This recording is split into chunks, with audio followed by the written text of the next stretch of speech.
ఆకారం మీద చదువుతారా?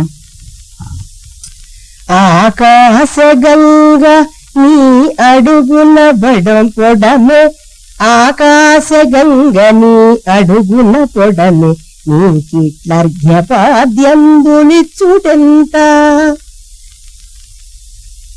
నిఖిలంబు రక్షింప నీ రజోగుణమూర్తి పని, నిఖిలంబు రక్షింప నీ రజోగుణమూర్తి పని, నీకు కుశల సంప్రశ్నమెంత, కమలంబు నీ నాభిగన్నది, నీకిట్లు పుష్పాంతరంబులా పూజయంత,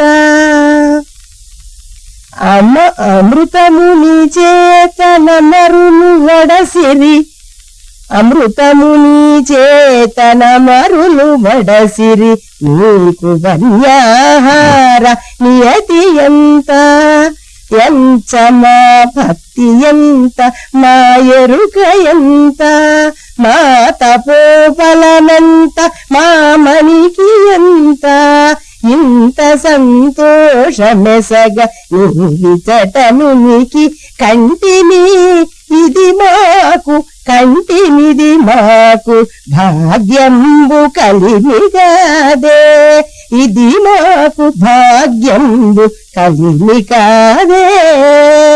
ఎవరిదమ్మా ఇది? నాచన స్వామినాథుడండి.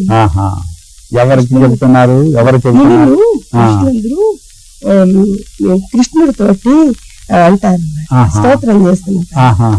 శ్రీకృష్ణుడు దయచేసినప్పుడు మునీశ్వరులు శ్రీకృష్ణుడితో చెప్పినటువంటిది. నీకు పాద్యం ఇవ్వగలమా? గంగే నీ పాదముల యందు జన్మించిందంటే పుష్పములతోటి నీకు మేమేమి పూజ చేయగలము అని ఒకవైపున ఆయన మహత్వాన్ని కీర్తిస్తూ నీకు మేము చేసే ఉపచారములు ఏ పాటివి అని వినయముతో చెప్పేది. ఇవి ఉపచార వాక్యములుగా వచ్చిన వాడు పనికిమాలిన వాడైనప్పటికీ, ఉపచారం చేసేవాడు గొప్పవాడైనప్పటికీ, ఇంటికి వచ్చేవాడిని గురించి ఇలా మాట్లాడటం సామాన్యంగా ఉంటుంది.